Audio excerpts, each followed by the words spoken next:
The sun hall of Weimar had not blazed like this in living memory.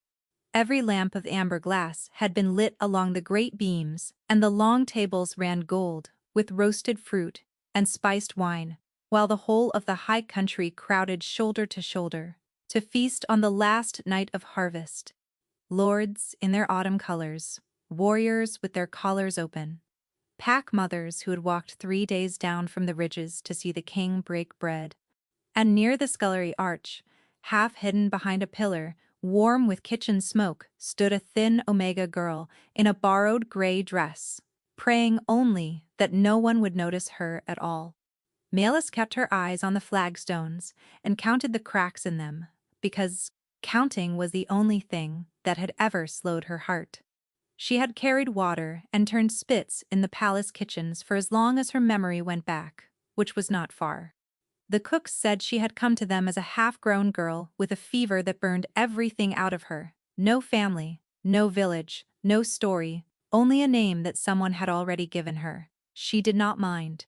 A girl with no past could not lose one. She had learned to be small, to be useful, to be quiet, and above all never to sing, though she could not have said why. The last rule mattered so much to her. It simply did. When the ache rose in her chest on cold nights, she pressed it down the way she pressed dough, and she hummed to the kitchen hounds instead, wordless and low, and told herself that was enough. Tonight she had been sent up with the wine, only because 2 other girls had taken sick. She was not meant to be seen. She was meant to pour and vanish. She had almost managed it, when the laughter found her. It began at the high table, where the young lords of the great houses sat nearest the dais. A woman's voice, bright and carrying, cut cleanly over the noise. Melis did not have to look to know it belonged to the Lady Ravella of House Scarn, for everyone knew that voice. It was the voice that would soon be called Luna. Ravella was to stand at the king's side before the first snow, and half the hall had come only to see the woman who had finally thawed a king made of winter. You there, the little gray one with the jug. Melis froze. The hall did not fall silent, not yet, but a ring of quiet spread outward from the high table, like a stone dropped in a pond, and every face inside that ring turned toward her. They tell me, Ravella said, smiling, turning a cup slowly in her fingers, that the kitchen keeps a little songbird, that she hums to the dogs and to the dying, and thinks no one hears. Is that you? Someone had told her.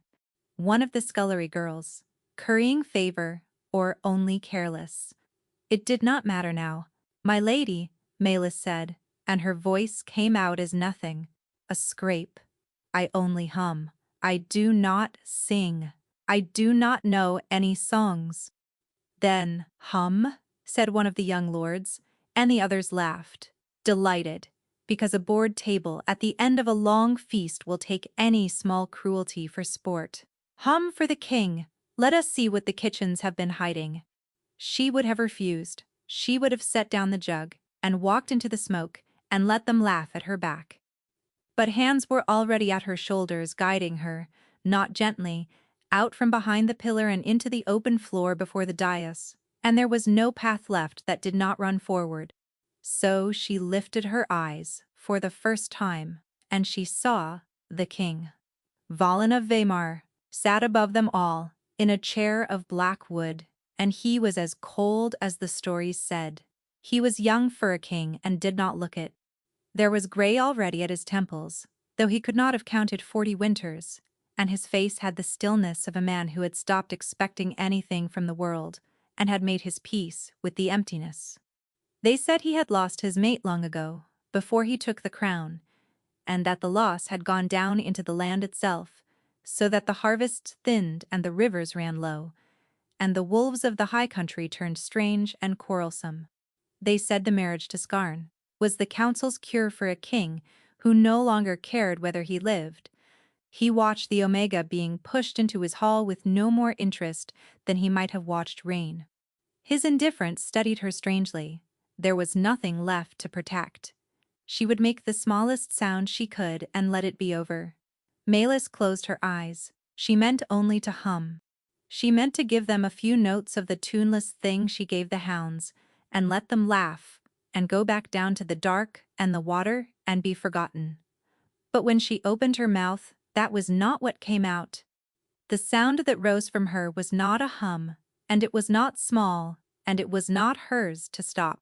It began low, a single-held note that seemed to come from somewhere beneath her ribs, from the old buried ache she had spent her whole short memory pressing down, and then it opened. Words she had never learned shaped themselves on her tongue in a tongue she had not known she knew. A melody unfolded through the hall, the way light unfolds over a valley at dawn, slow and certain and terribly sad, and Malis heard it as though someone else were singing, as though her own body had kept a secret from her all these years, and had at last, in front of everyone, decided to tell it. She could not stop. She did not want to stop. For the length of that song, she was not a scullery girl, with no past. She was someone.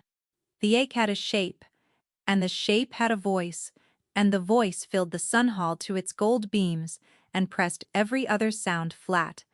The laughter died first, then the talking. Then, even the servants at the far doors went, still with their trays in their hands. By the third phrase, the whole of the high country, the lords in their autumn colors, and the warriors and the pack-mothers down from the ridges, stood silent and unbreathing, while a girl in a borrowed gray dress held them in the palm of her voice. Some of them were weeping and did not know why. It was the most anyone in that hall had ever given her, that silence, and she did not even know to want it. And then she saw the fear.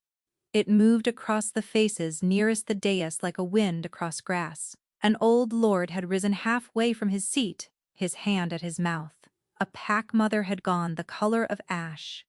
Someone near the high table whispered a word, and the word passed back through the hall from mouth to mouth, gathering weight as it came, until Malis could hear it clearly, even over her own voice. "Forbidden," she faltered. The song did not want to end, and she wrenched it closed, and the silence that followed was the worst sound she had ever heard. Into that silence, the king stood. He did not stand the way a man stands. He came up out of the black chair all at once, the way a hunting thing comes up out of stillness, and the whole dais seemed to lean with him. The boredom was gone from his face. What had taken its place was so much worse that Maëlys stepped back before she knew she had moved. He was staring at her as though she had reached into his chest and closed her hand around something he had buried years ago and had sworn never to feel again. "Where?" said Valen of Weimar, and his voice was very quiet, and it carried to every corner of that vast and frightened hall. "Far. Did you learn that song?" It was not a question a girl could survive answering. Because the song she had just sung, the song her own blood had sung without her leave, had been outlawed in that kingdom on pain of death for 11 years. And the only woman ever permitted to sing it had been the king's true Luna, dead and gone these many years, and buried long before any girl from the kitchens could have learned a single note of it. Afterward, Maëlys could never put the next moments in their right order. She remembered the hall breaking like a dropped bowl, all its careful silence shattering into shouting at once. She remembered the Lady Ravella on her feet, no longer smiling, her lovely face gone white and rigid, calling out something about blasphemy, about the law, about the Omega, who had dared. She remembered guards moving from the walls, and she remembered the king coming down off the dais toward her, fast, his hand already reaching, his mouth already shaping a word that was not any name she had ever been called. She did not wait to hear it. A terror older than her thin memory took her legs and turned her, and she ran. She knew the palace only from beneath, from its cellars and its back stairs, and the servants' veins that ran behind its walls, and that saved her. She went into the smoke of the scullery arch and through the kitchens where the pots still steamed, past cooks who stared and did not stop her, down and down into the dark she understood, while above her, the whole golden hall roared with her name that was not a name. Somewhere behind her a voice was giving orders. Somewhere behind her, underneath the orders, something else had begun, a low sound she felt in her teeth before she heard it, a sound that no human throat could make. She did not stop until she was through the low river gate and out beneath the cold autumn stars, and even then she pressed on across the water meadows into the black line of the woods, because stopping felt like dying. Only when her legs failed her at last did she fall against the wet trunk of an oak and press her hand to her chest, and there, beneath her hand, over her heart, her skin was burning. Not from running. It was a clean, deep heat, shaped almost like a mark, in a place no one had ever touched her. It pulsed once and twice, in time with something that was not her own heartbeat, as though far behind her in the ruined feast, another heart had recognized the rhythm and was answering. She had spent her whole life pressing down the ache in her chest. Now the ache had a heat, and the heat had a direction, and every beat of it pointed back the way she had come, back toward the man who had risen out of his cold chair, as though she had woken him from the dead. For one impossible breath, leaning against that tree, with her hand over the burning, she felt something she had no right to feel. She felt found. Then far off across the meadows, a horn sounded, and another, and she understood that she was not found. She was hunted. The Lady Ravella's people would not let a girl who could sing the dead Luna's song live to sing it twice.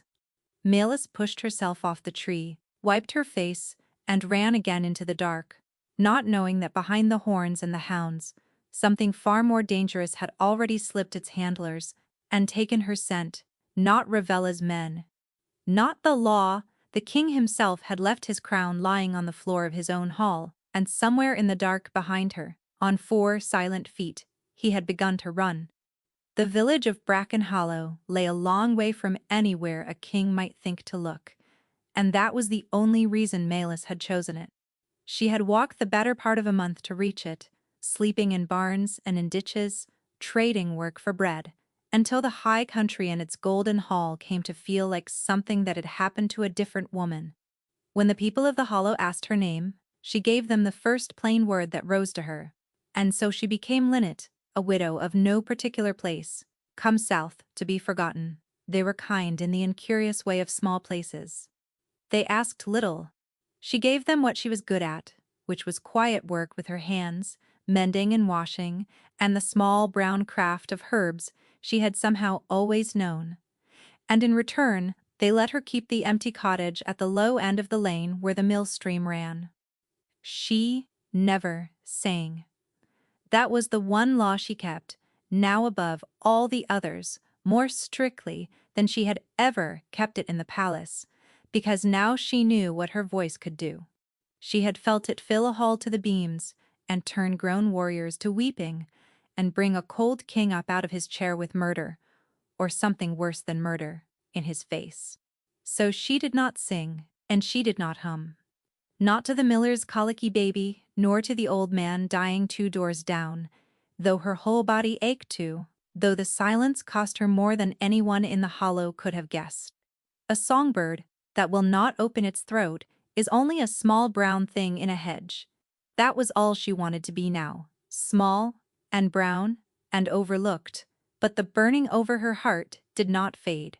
By every rule she understood, it should have. A fright passes, a bruise heals, and forgets. Yet through all the weeks of walking, and all the quiet weeks after, the deep clean heat stayed, faint on most days, fierce on the cold nights. And always, always it pointed north, back toward the high country, like a needle that had chosen its star. And there were the dreams. Almost every night she stood again in a hall of gold light, and a man came down toward her out of a black chair, and this time she did not run, and he took her face in his 2 hands and spoke a name into her mouth like a secret. Every dawn she woke with the shape of that name on her tongue, and every dawn it was gone before she could say it aloud. She might have borne all of it, in time, if the travelers had not begun to talk.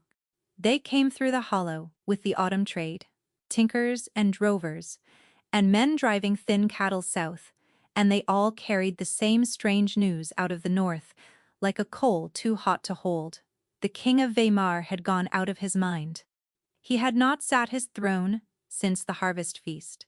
He had emptied his prisons and dismissed his intended bride and loosed every rider he owned across the land, and the whole ruined apparatus of his court was combing the kingdom for one thing, not a jewel, not a traitor, a song. A woman who had sung a forbidden song, whom the king meant to find before the first snow, and would tear the country to its roots to find. Melis stood very still at the lip of the well that day, her washing forgotten in her hands, while around her the women of the hollow clicked their tongues over the madness of great men. One of them, a broad kind soul named Bet, who had taken to Lynette as though she were her own, drew an arm around her shoulders against the cold. It was a small thing. It was more like home than Melis could remember ever having had. And she stood inside the warm circle of it and felt it turning to sand beneath her, because she knew, the way that buried heat knew its star, exactly which woman and which song the mad king of the north was tearing his kingdom apart to find. That night, the heat over her heart woke her, before the knock ever came. She lay in the dark of the cottage, with her hand pressed flat to her chest, and the burning fierce as a live coal, fiercer than it had ever been, no longer pointing north, but pooling all through her like the ring of a struck bell, and she understood with a cold falling certainty that whatever it answered to was no longer far away in the high country. It was close, it was here, and then, out in the frozen lane, where no soul in Bracken Hollow had any reason to be at that black hour, something heavy and certain set its foot down outside her door. Melis rose in the dark, with her heart in her throat, and her small billhook from the herb bench held before her in both hands. The knock came again, once heavy and patient, a knock that knew she was awake. Whoever stood in the lane was in no hurry at all, and that frightened her more than pounding would have. "I have nothing worth taking," she called through the wood, and hated how thin it sounded. "I have not come to take anything, my lady." The voice was low, a man's, roughened by cold and long riding. "I have come a very long way to give something back. Open the door. If I meant you harm, it would already be open." That was true, and they both knew it. The frame was rotten, and the latch was tin. Melis lifted the latch. The man who filled her doorway was enormous, gray at the beard, a soldier's stillness in him, and a soldier's tiredness. Behind him, the frozen lane was not empty as it should have been. Shapes stood along it in the starlight, low and patient and watching, and their eyes caught the light in a way no dog's eyes ever had. Wolves. Half a dozen of them ranged around her cottage like a guard. The huge man looked at her for a long moment, and then he did something that stopped her breath. He went down on one knee in the mud of her doorstep, this warrior twice her size, and bowed his gray head. "Forgive me," he said. "For 11 years I believed you dead. We all did. We were made to believe it." He lifted his eyes. "My name is Roan. I was sworn to your household before ever I was sworn to the king's. And you are the Luna of Weimar, though they stole the name out of your own head." Melis stood with the billhook forgotten in her hand and something roaring in her ears. "You have the wrong woman," she whispered. "I am a scullery girl. I am nobody. I came to the palace with a fever, and no name of my own.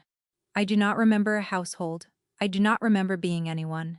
"I know," Roan said gently. "That is what was done to you. That is the whole of the crime." He reached slowly into his coat and drew out something small, and held it up to the starlight on his open palm, so that she could see he offered it, not took. It was a pendant, old silver, worn smooth, shaped like a bird with its throat lifted to sing. "This was yours. You wore it the night they took you. I have carried it all this time, because carrying it was the only way I could keep from believing the lie they built for the rest of us." Melis did not want to reach for it. She reached for it anyway. And the moment the cold silver touched her palm, the heat over her heart flared so hard she gasped, and for one blinding instant she was somewhere else, a room full of morning light, a woman's hands fastening that pendant at her throat and a low voice laughing behind her. And then it was gone.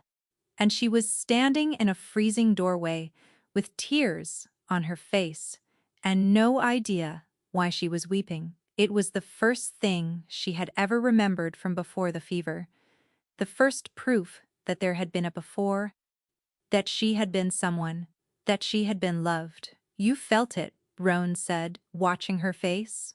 Good. Then there is still enough of you left to save. He told her quickly, because there was no time, and she stood in the doorway and let the terrible shape of it come clear. 11 years ago, she had been the young Luna of Weimar, mate to the king before he was crowned, promised to be sealed to him at the first snow house. Skarn had wanted the throne and could not have it while she breathed at his side. So they had not killed her, because a murdered Luna leaves a body and a grief and a war. They had done something worse? They had bought a severing right from the far witches of the marsh, a working that reached into a mind and a bond and simply cut, and they had unmade her. They had taken her memory, her name, her rank, her very scent, and cast the hollowed girl out to die of fever in a distant kitchen, and they had reached into the whole pack and smoothed the Luna's name out of every head at once, so that a woman who had been loved by thousands became a sad little story about a queen who died young. Only the king had half remembered, in his dreams, in the ache that never healed, in the land that would not thrive. And when a scullery girl stood up at his harvest feast and sang the one song the right could not reach because it lived in her blood and not in her memory, he had known her before he knew that he knew her. He is coming here himself, Rowan said. He is perhaps an hour behind me. But he is not the only one who heard that song, my lady, and he is not the only one racing for this door. His face hardened. How Skarn heard it too. They know the dead Luna sang at the feast. They know what it means if you are restored. And they will not make the same mistake twice. They will not try to unmake you again. They will simply cut your throat, and this time there will be no right and no mercy. And they have sent people who are very good at exactly that. And I do not believe I am an hour ahead of them at all. As if the words had called them, the wolves in the lane came to their feet all at once, every head turning north, a low sound rising from 6 throats in the dark. Rowan was up off his knee and turning before Malus understood, the tiredness gone out of him, his hand going to the long blade at his hip. Get behind me, he said. They are here. They came out of the dark without a sound, which was how Malus knew they were not villagers and not the king's. There were 4 of them, in the drab of men who wished to be mistaken for nothing, and they did not howl or shift or announce themselves. They simply came, fast and low, across the frozen lane, blades already drawn, blades that did not shine like honest steel, but drank the starlight and gave nothing back.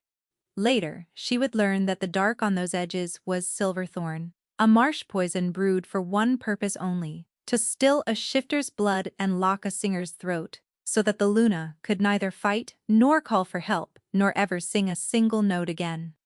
They had brought the perfect weapon for her. They had been planning it since the feast. Rowan met the first of them at the gate. He was a wall of a man with a lifetime of war in his hands, and for a moment Malus dared to hope. His blade turned the first killer's stroke and struck the man down, and the wolves of the king's guard hit the others like a landslide, and the small yard became a churn of fur and steel and shadow. But there were more of them than the 6 wolves, more than Rowan had feared, dark shapes still pouring out of the tree line at the meadow's edge, and she saw a poisoned blade find one of the great wolves, and the animal go down mid-leap and not rise, and she saw another blade catch Rowan's arm, so that his sword arm dropped and went useless at his side.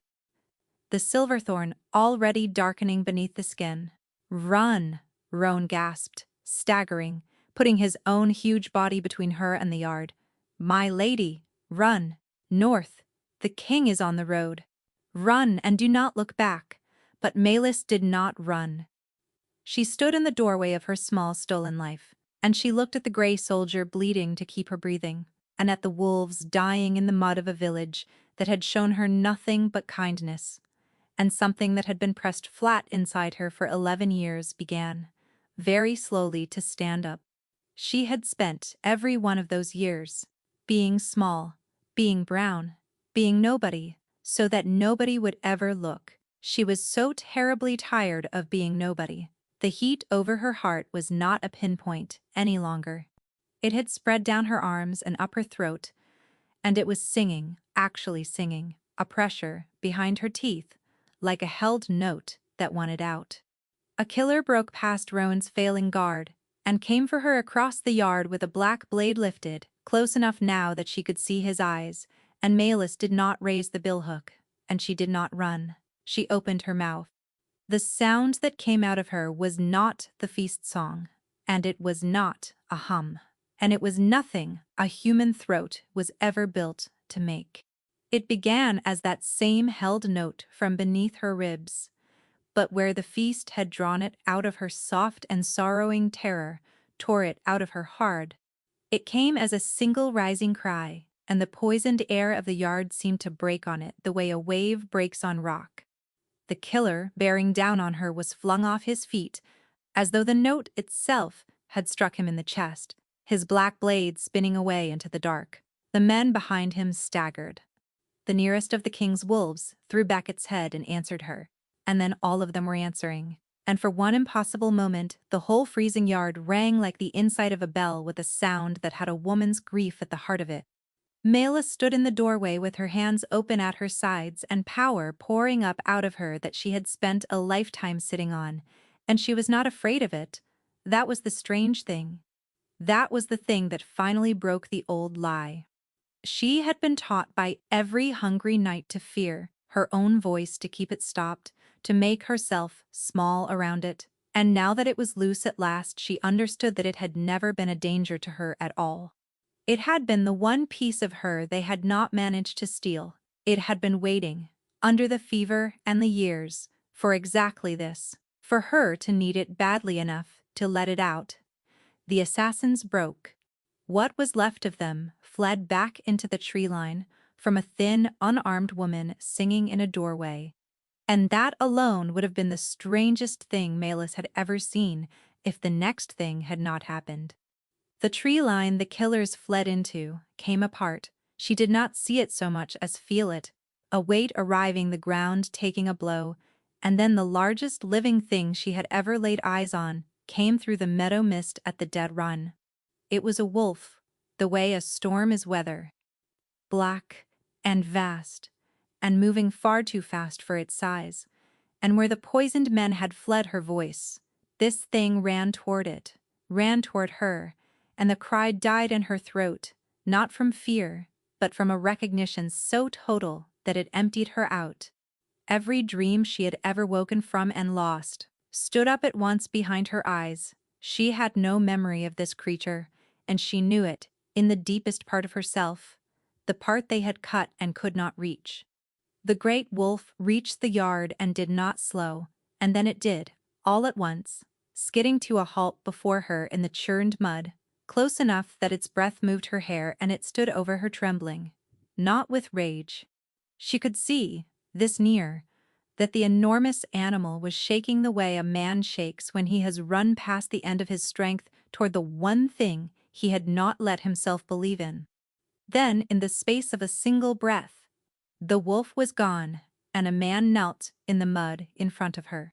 Valin of Weimar, who had watched her be dragged into his hall without a flicker of interest, who wore winter like a second skin, knelt in the frozen filth of a stranger's yard and looked up at her with his whole ruined heart in his face. "Leora," he said. The name came out of him broken. "Say you know me. I have looked for 11 years. Say there is something of you left that knows me." And that was the cruelty of it. The last turn of the knife the marsh witches had left in her, because Malus looked down into the face of the man her body was screaming for, the man her blood had sung across 100 miles to reach, the man whose name she now understood had been the name in every one of her lost dreams. And she opened her mouth to give him what he was begging for, and found that she could not. "I want to," she whispered. I want to know you, but they took it. I am so sorry. I look at you, and I feel everything, and I remember nothing, and I do not even know my own name when you say it. They did not have long, and they spent the first of it on Roe. Malus knew wounds the way she knew herbs, without remembering how she had learned, and the silver thorn in the beta's arm was beyond her small craft, but she cleaned it and bound it and packed it with a marsh-drawing poultice, her hands made without asking her leave, and the black stopped climbing toward his heart. He watched her work with a strange, wet brightness in his eyes. Your mother's poultice, he said. You do not remember making it, and your hands remember anyway. That is where they will have to reach you, my lady. Not the head. The head is where they cut. The rest of you never forgot a thing. Then Bet came, and half the hollow behind her, with lamps and pitchforks. Having heard the screaming, and there was a confusion of frightened villagers, and a dead man in the lane, and the king's wolves sitting calm as church wardens in the yard, and it took the king himself, standing and speaking low and certain, to send them all back to their beds. Malus watched him do it. Watched the cold fall over his face like a visor when others were looking, and lift again the moment his eyes came back to her, and she understood that the winter everyone feared in him was a thing he had built on purpose, brick by careful brick, over a hole exactly her size. When the cottage was quiet again, he did not touch her. He stood across the small room with his back to the cold hearth, as though he did not trust himself any nearer. And he told her because she asked him to, what she had been. He told her about a girl who used to sing the dawn up over the high country, because she said the sun would not bother to rise for a kingdom that could not be troubled to greet it. He told her about a bond sealed too young and never once regretted, about a wedding a season away, about the morning he woke and the whole world had a hole in it that everyone but him had already learned to walk around.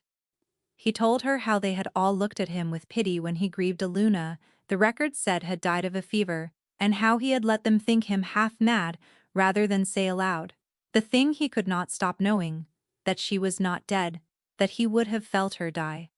That somewhere under the smoothed-over silence of the pack, a door stood open that no one else could see. I nearly married her, he said, and for the first time his voice shook.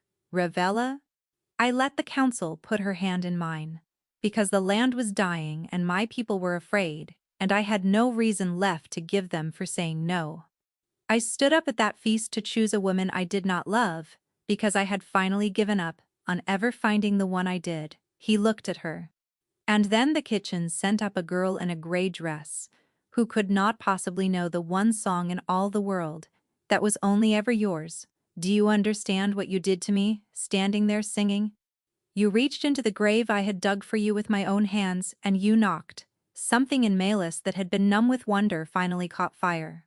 11 years, she said, and her voice was low and shaking. You grieved me in a palace, in a warm bed, with a crown with a whole kingdom to help you look, and I was 2 days' ride away turning your spits. I burned my hands on your kitchen fires. I slept on your scullery floor. Some winters, I was so hungry that I ate the peelings, and the whole time I did not even have the mercy of missing anyone, because they had taken that too. They left me nothing to grieve.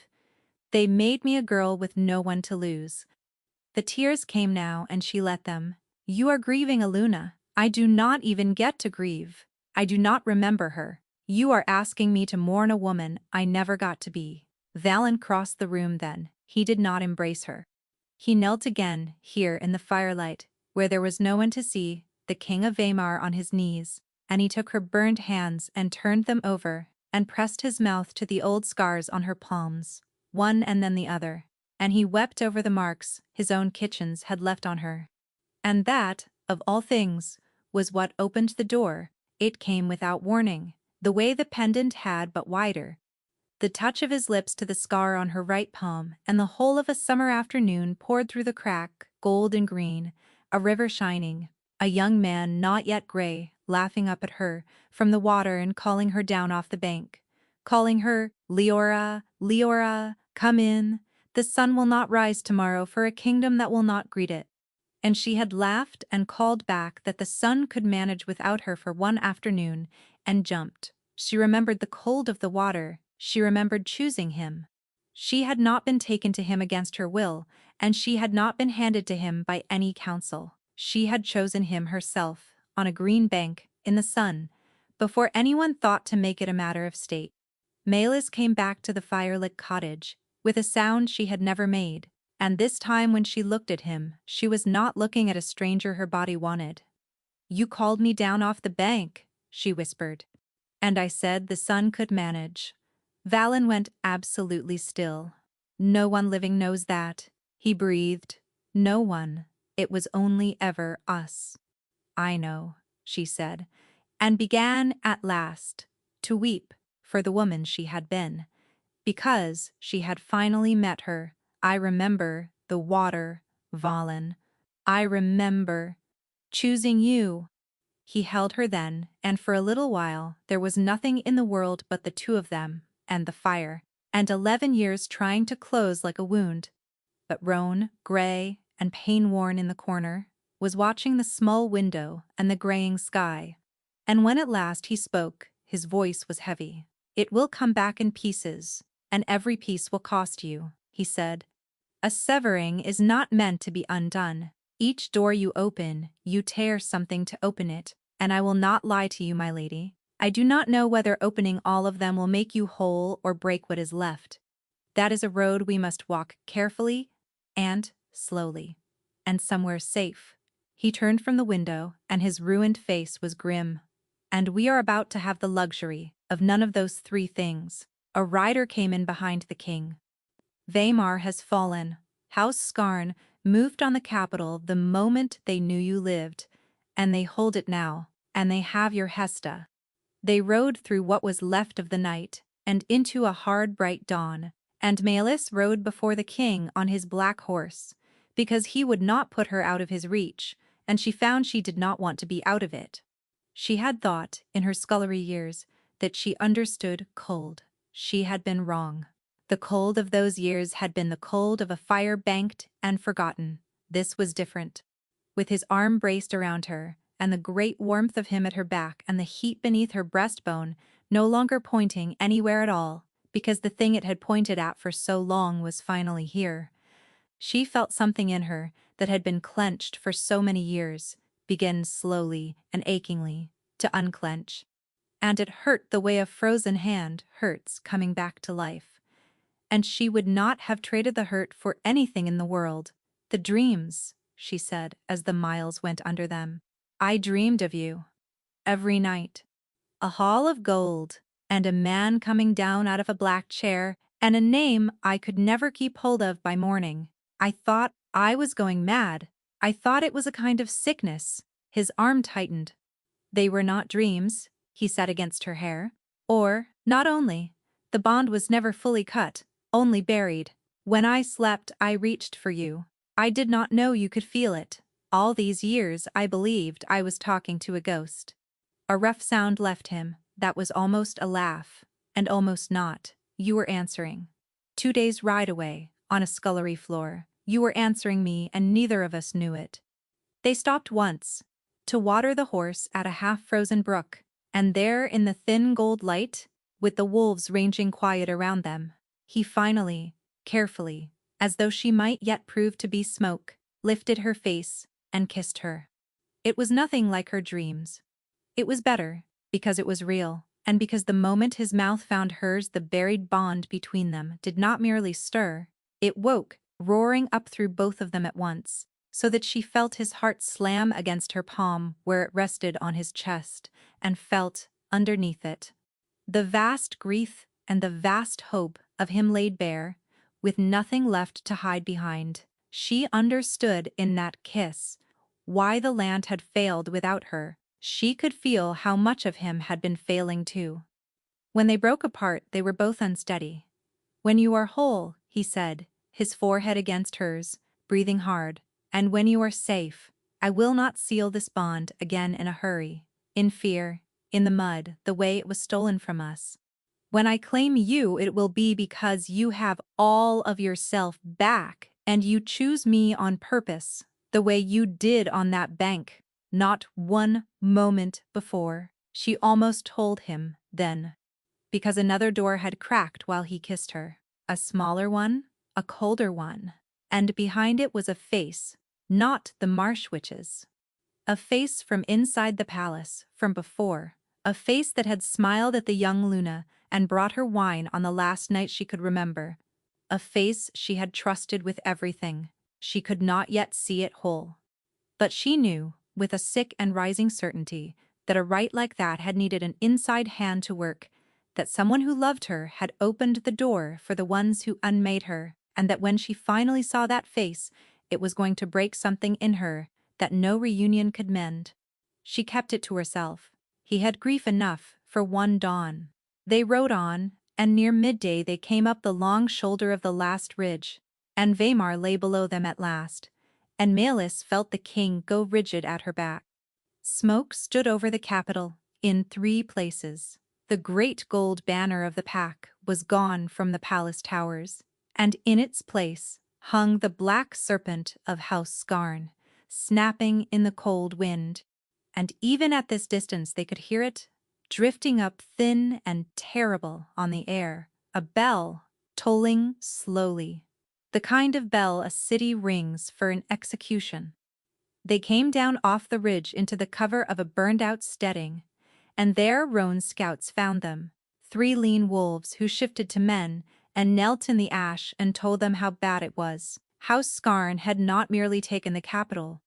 Lord Voss Scarn, Ravella's father, had stood on the palace steps and told the frightened city a story, that the king had been bewitched at his own feast by an Omega witch who sang a blasphemer's song, that his madness ever since was the proof of the curse, that House Scarn had acted only to save Weimar, and that order would be restored the moment the witch was burned and the true Luna crowned. He had named his own daughter Luna by his own authority and himself regent over a bewitched king, and he had set the crowning for dusk, at the Sun Hall, over the ashes of the woman who had ruined all his patience by refusing to stay dead.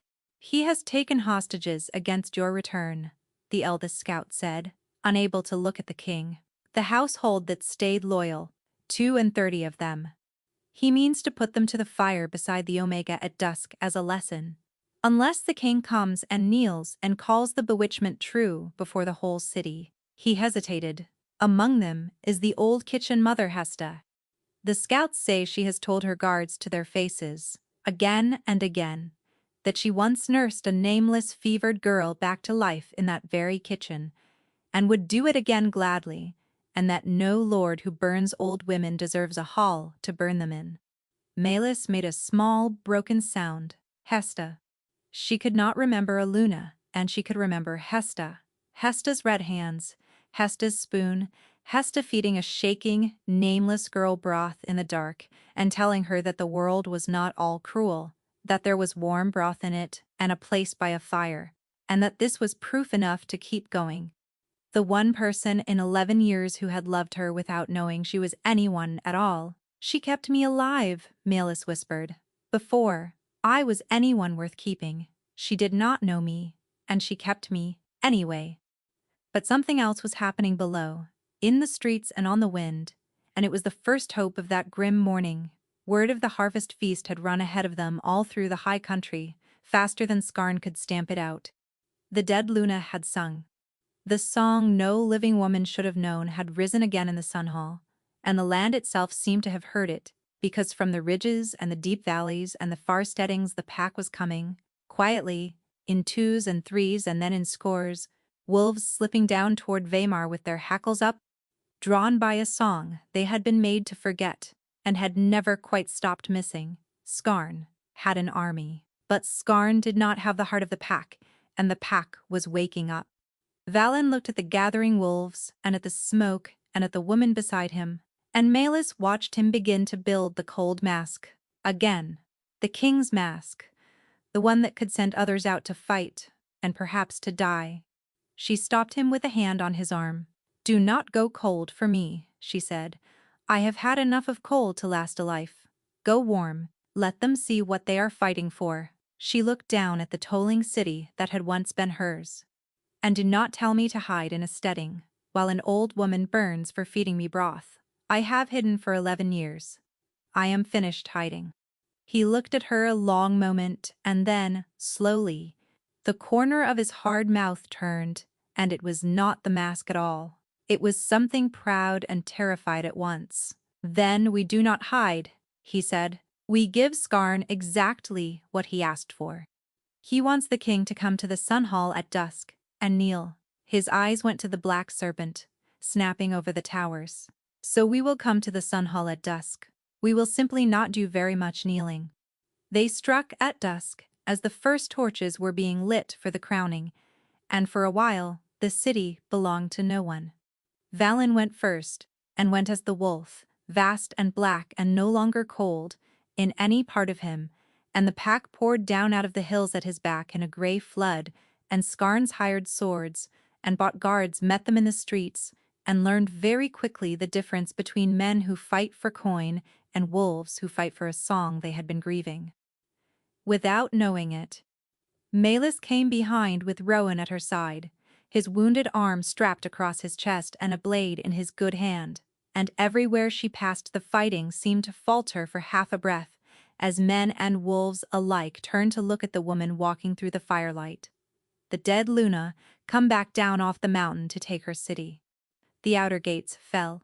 Then, the middle wall. Skarn had planned for a bewitched king coming to kneel and beg, and had not planned for this, for a rising, for the pack and the people both turning on the black serpent at once, for the woman he had unmade and cast out, walking up the processional toward his stolen hall, while the city called her by a name most of them had only just remembered they knew. But Lord Voskarn had not climbed as high as he had by breaking the moment he was pushed.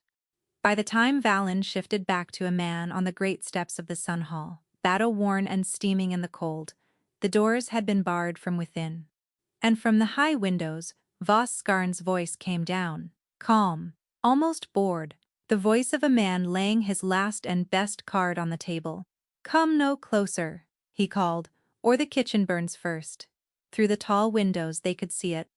The Sun Hall she had first been dragged into as a joke, lit now with 100 torches, and against the far wall, where the high table had stood, a pyre built waist-high and roped to it and to one another, the loyal household of Weimar, 32 frightened souls, and at the front of them, an old woman in a cook's apron who would not stop talking. "Your witch for the old woman," Voskarn called down pleasantly. "For all of them. That is the trade. The Omega walks into this hall alone and unarmed and gives herself to the fire, and the rest go free. Refuse, and you may have the pleasure, my king, of watching the fire reach 32 of your loyal servants while you batter my door." A pause, and Melis could hear the smile in it. "You have until the torch reaches the straw." Melis handed Roan her billhook, and stepped past the king before he could stop her. "Do not," Valen said, low and desperate, catching her wrist. "Leora, there is another way. There is always another way. We will batter the door. We will find it.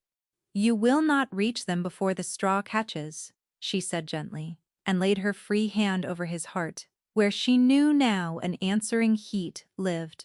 "Trust me. You told me you would not claim me until I had all of myself back and chose you on purpose." She managed from somewhere a small and shaking smile. "I am about to go and get the rest of myself back. Be ready to open this door when I do." She did not give him time to answer. She turned, and she walked up the steps of the Sun Hall alone, and the great barred doors were opened, just wide enough to let one thin woman through, and then boomed shut behind her. The hall was exactly as her nightmares had kept it. The gold beams, the amber light, obscene now above a pyre. 32 of her people roped to the wood, and Hesta at the front of them, and the old woman's face, when she saw Melis walk in alone, crumpled into a grief worse than any fear. "No," Hesta said. "You foolish girl. Not for us. On the dais in a chair that was not his, sat Lord Vossgarn, silver and patient and pleased. And beside him, in Luna's white, stood Rivella, and her lovely face was not pleased at all. It was white and stretched and furious, the face of a woman who had been promised a certainty and had watched it come apart in a scullery girl's mouth. So, Voss said, the ghost keeps its word. How rare, in a woman. He lifted one hand, and a man beside the pyre lifted a torch, and did not yet lower it. You will forgive me if I do not simply take you at yours in return. Find her? They came for her with Silverthorn, of course. Two of them, with a collar of the black poison metal, made to lock about a shifter's throat, made for exactly one purpose, to still her blood and stop her voice, so that the dead Luna could be burned quiet and cursed to the last, and never sing a single note that might undo the lie. Melis stood very still and let them come, because she had understood something on the long walk up the aisle that Vossgarn had not. They had spent 11 years and a fortune in marsh gold to take her voice from her. They were terrified of it. All of this, the rite, the erasure, the outlawed song, the poison, forged for one single throat. All of it was the work of men who had felt what her voice could do and had never once stopped being afraid of it. Which meant her voice was the one weapon in that hall that could win. The cold collar touched her throat. And Melis, who had spent her whole remembered life being told to keep silent, who had hummed to hounds in the dark because she did not dare do more, who had swallowed her own song until it nearly killed her, opened her throat and sang. She sang the forbidden song, the whole of it, on purpose, the way she had never once been allowed to, and this time she held not a note of it back. She reached down past the fever and the years and the scullery floor, past the severing, past the cut, down to the green bank and the shining river and the young man calling her name, down to the truest and deepest her that the marsh witches had grasped for and never quite been able to hold, and she pulled all of it up into her voice at once. And her voice answered by giving her back to herself. It came, not in a single door now, but in a flood, every wall at once, the lost years pouring back into her between one note and the next. Her name, her mother's face, her half-sown wedding, the morning of the rite, and the cup of wine, and the hand that had brought it, and, yes, at last, the face above the hand. She saw it, and she grieved it, even as she sang, because it was Cybele, her dearest friend since girlhood, weeping as she held out the poisoned cup, whispering, "Forgive me, they have my mother. Forgive me, forgive me." And she did forgive her, in that instant. A dead girl, 11 years too late. And she folded the grief into the song, and let it make the song stronger. The collar cracked. The silverthorn that had been forged to stop her voice could not hold a Luna who had stopped being afraid of it. The black metal split and fell from her throat in 2 pieces, and the men who had brought it fell back, and the song rose and filled the sun hall to the gold beams exactly as it had on the night they made her a joke. Only there was nothing sorrowing in it now. Now it was terrible. Now it had 11 years of stolen life in it, and it came off her in light. Melis had never shifted in all her remembered life. The rite had cut her from that too, had locked the wolf away with everything else. But the song was the key to every lock at once, and as the light spilled from her the change took her without pain, because it was not being forced upon her, it was being given back, and where a thin woman in a gray dress had stood singing there rose a wolf, the color of the moon on snow, blazing. Her voice still, somehow ringing through the hall, though no throat that shape should have been able to hold a note, and the wolf threw back her head, and the song became a howl that every wolf in Weimar heard and answered. Outside, at that sound, the king stopped waiting for the straw. The great doors did not open. They came off their hinges. Valen hit them as the wolf, at a dead run, with the whole roused pack behind him, and the sun hall that Vossgarn had made his fortress became, in a single heartbeat, a trap with the trappers shut inside it. But Voskarn had one card left, and he played it. Then burn, he snarled, and slashed his own hand down, and the man at the pyre dropped the torch onto the straw. It caught. Fire ran up the base of the pyre toward the ropes. And the moon-white wolf, that had been a scullery girl, moved faster than the fire. Malus was across the hall before the flame reached the first rope. She never afterward had words for what she did then. Only that the same voice which had broken a poison collar broke over the pyre like a wave, and where the light of it touched the flames, the fire guttered and shrank and went out, as though a great cold breath had passed across it, and the scorched ropes gave way. And Hesta and the loyal household of Weimar fell coughing, but alive, off the smoking wood into the arms of the pack that had poured in behind their king. She had healed a beta in a freezing yard, with this same power without knowing what it was. She knew now. It was Luna's gift, the gift of the one who keeps the pack, and it had been in her hands the whole time, in the herbs and the poultices and the broth-warm kindness. Only waiting. Voskarn ran. There was nowhere in that hall to run to. Valen took him at the foot of the stolen dais, the king's jaws closing on the arm that had signed the order to unmake Luna 11 years before, and the Silver Lord, who had bought a kingdom with a severing right, was borne down at last under the weight of the pack he had betrayed. And all his patient schemes ended in the ash of the pyre he had built for someone else. Ravella did not run. She stood in her stolen white, in the wreck of her father's plan. And when the moon-white wolf turned toward her, she lifted her chin the way her father had taught her, and she was at the very last, almost brave. Malus shifted back, and Rowan was there in a heartbeat, to set a cloak about her shoulders. She stood before Ravella as a woman again, wrapped in the plain gray wool, and entirely unafraid, and she did not raise a hand. "You were a child when they did it," Malus said quietly, because she had seen that too in the flood. 11 years old. You did not build the right. Your father built it, and raised you on the crown it stole, and told you every day of your life that it was owed to you.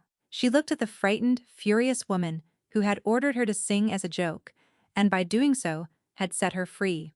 "I am not your father, I will not unmake you, but you will never again call yourself what you are wearing. Take it off."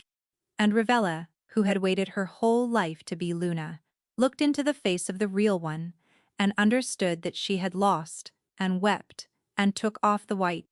Then it was over, and the sun hall that had been full of a cruel, laughing crowd on the night this began, was full instead of the freed and the weeping and the loyal, and through them all, the king came, a man again, to where his Luna stood. He did not kneel this time. He stopped an arm's length from her, close enough to touch and not touching, and Malus saw that the winter mask was gone entirely, and would never, she understood, come back, because the hole it had been built over was finally, impossibly, filled. "You have all of yourself back," he said. It was not quite a question. "All of it," she said. "The green bank, the river, the girl who chose you before it was anyone's business but ours." She stepped into the space between them, into the reach of him. "I remember choosing you, Valen, and I am choosing you again, with all of it back, on purpose, in front of everyone, the way it should have been the first time."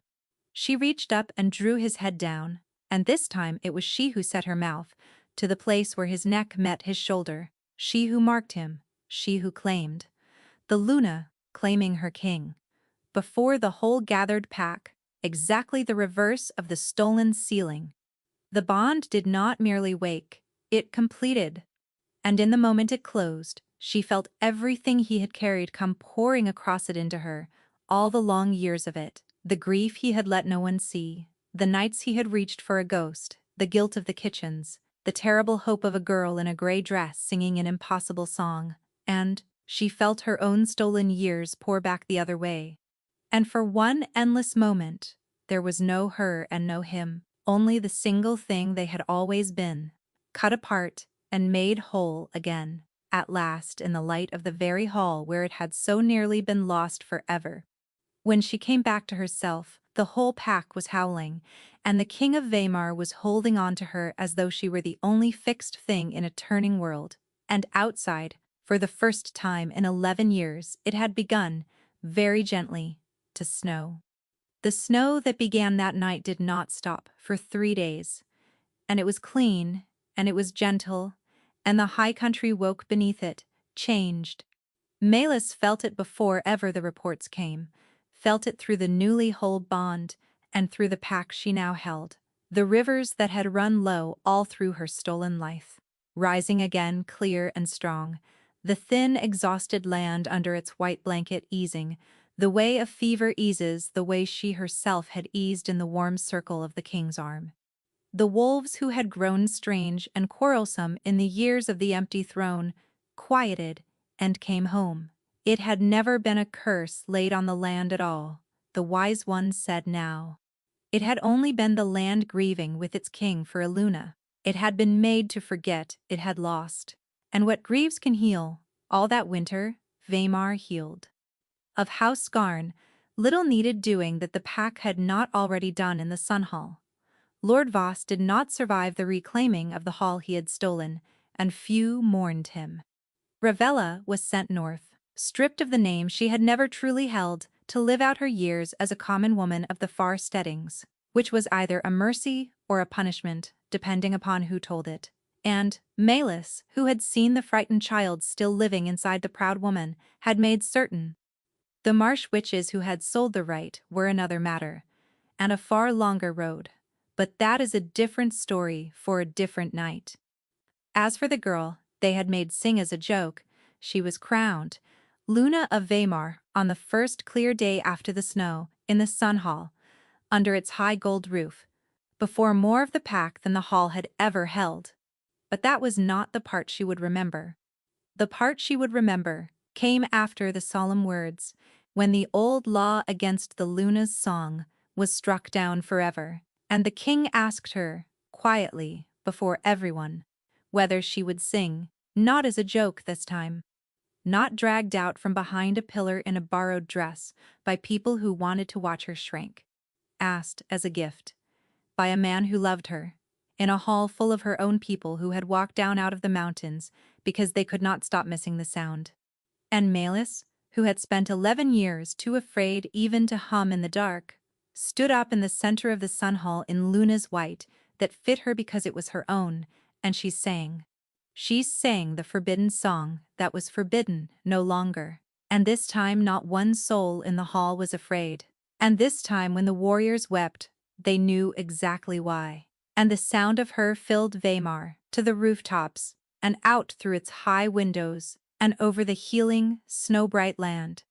And somewhere in the middle of it, in the front row, where Luna's most honored guest belongs, Hesta cried into her apron and beamed.